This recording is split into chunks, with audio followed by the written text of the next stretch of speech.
I'm going to perform a reading from one of my favorite books. It's called Quiet, The Power of Introverts in a World That Can't Stop Talking. I'm going to read it from my phone because when I first purchased it, I purchased it on iBooks for my phone. So I apologize. I am looking down um, at my phone reading the pages because I don't have the actual book in front of me.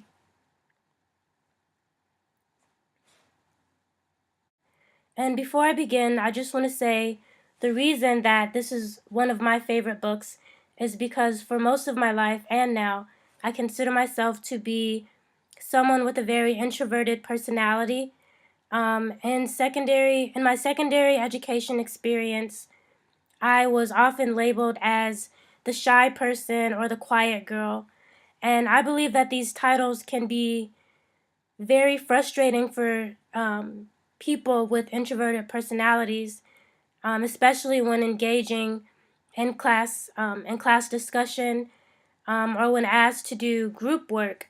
And what I think Susan Cain does brilliantly in this book, which is nonfiction, is that she goes into great detail of what exactly the introverted personality is and who introverts are and why some people, such as myself, may be more interested in listening and observing as opposed to being actively talking and participating in those ways. So the introduction, titled The North and South of Temperament, begins with a reference to Rosa Parks and the Civil Rights Movement. And it it describes Rosa Parks in a way that most would not envision her. Susan Cain describes her introverted personality in comparison to Dr. Martin Luther King, who had a more extroverted personality. The first passage I'm going to read is on page 19.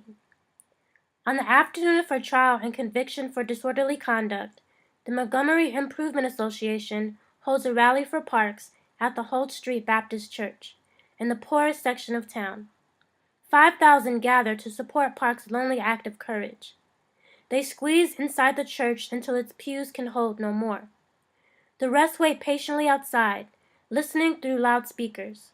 The Reverend Martin Luther King Jr. addresses the crowd. There comes a time that people get tired of being trampled over by the iron feet of oppression, he tells them.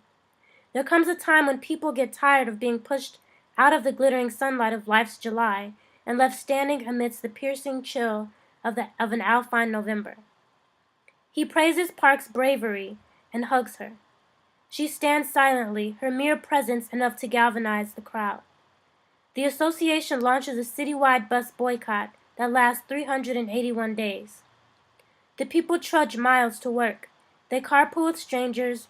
They change the course of American history. I had always imagined Rosa Parks as a stately woman with a bold temperament, someone who could easily stand up to a busload of glowering passengers. But when she died in 2005 at the age of 92, the flood of obituaries recalled her as soft-spoken, sweet, and small in stature. They said she was only timid and shy, but had the courage of a lion. They were full of phrases like radical humility and quiet fortitude. What does it mean to be quiet and have fortitude? These descriptions asked implicitly. How could she be shy and courageous? I'm going to move on to page 21. Our lives are shaped as profoundly by personality as by gender or race. And the single most important aspect of personality, the north and south of temperament, as one scientist puts it, is where we fall on the introvert-extrovert spectrum. Our place on this continuum influences our choice of friends and mates, and how we make conversation, resolve differences, and show love. It affects the careers we choose and whether or not we will succeed at them. It governs how likely we are to exercise, commit adultery, function well without sleep, learn from our mistakes, place big bets in the stock market, delay gratification, be a good leader, and ask, what if? It's reflected in our brain pathways, neurotransmitters in remote corners of our nervous system. Today, introversion and extroversion are two of the most exhaustively researched subjects in personality psychology, arousing the curiosity of hundreds of scientists. These researchers have made exciting discoveries aided by the latest technology, but they're part of a long and storied tradition. Poets and philosophers have been thinking about introverts and extroverts since the dawn of recorded time. Both personality types appear in the Bible and in writings of Greek and Roman physicians, and some evolutionary psychologists say that the history of these types reaches back even farther than that. The animal kingdom also boasts introverts and extroverts, as we'll see from fruit flies to pumpkin seed fish to rice monkeys. As with other complementary pairings, masculinity and femininity, east and west, liberal and conservative, humanity would be unrecognizable and vastly diminished without both personality traits.